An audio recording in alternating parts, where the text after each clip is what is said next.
Finally কিন্তু অন্নপূর্ণা যোজনার 3,000 টাকা কারা পাবে কারা পাবেন না সেটা কিন্তু স্ট্যাটাস দেখা যাচ্ছে। তো এই ভিডিওতে আমি আপনাদের বলবো কীভাবে স্ট্যাটাসটা দেখবেন, আপনার অ্যাপ্লিকেশান সাকসেস হয়েছে নাকি রিজেক্ট করেছে। তো যারা ভিডিও দেখছেন লাইক করে দেবেন, চ্যানেলটাকে সাবস্ক্রাইব করে নেবেন এবং ফেসবুক পেজ থেকে দেখলে পেজটাকে ফলো করে নেবেন। তো স্ট্যাটাস চেক করার জন্য socialregistry.gov.in এই ওয়েবসাইটে চলে আসতে হবে। তো এখানে আসার পরে প্রথমে তো আপনাদেরকে ডিস্ট্রিক্ট সিলেক্ট করতে হবে। তো যে ডিস্ট্রিক্ট থেকে আপনারা থাকেন সেটা সিলেক্ট করার পরে এখানে মোবাইল নাম্বারটা বসাতে বলছে, তো আপনাদের মোবাইল নাম্বার এখানে বসিয়ে দেবেন। তারপরে কিন্তু এখানে সিকিউরিটি ক্যাপচা দিতে বলছে, এটাকে কিন্তু প্লাস করে কিন্তু এখানে বসিয়ে দেবেন। তারপরে রিকোয়েস্ট ওটিপি এটা লেখার ক্লিক করে দেবেন, ঠিক আছে।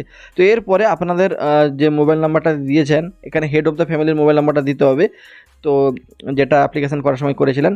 তো তারপরে কি হবে, আপনাদের কিন্তু ফোনে এখানে ওটিপি আসবে, তো ওটিপিটা দেখে দেখে এখানে বসিয়ে দিয়ে কিন্তু ভেরিফাই অ্যান্ড কন্টিনিউ করতে হবে, ঠিক আছে। তো চলুন আমি এখানে ওটিপিটা বসিয়ে দিই। তো ওটিপি বসিয়ে এখানে ভেরিফাই করলেই আপনাদের সামনে কিন্তু স্ট্যাটাসটা দেখে দেবে, যেমনটা আমি আপনাদেরকে দেখাচ্ছি। এই যে দেখতে পাচ্ছেন অ্যাপ্লিকেশন রিজেক্টেড দেখাচ্ছে, তো এই জায়গাটা আপনাদের দেখাবে। তো বেশিরভাগজন যোগ্য হওয়া সত্ত্বেও তাদের কিন্তু এখানে রিজেক্ট দেখিয়েছে। তো আপনাদের এরপরে কী করণীয় সেটার জন্য অবশ্যই চ্যানেলটা সাবস্ক্রাইব করে রাখুন, পেজটা ফলো করে রাখুন।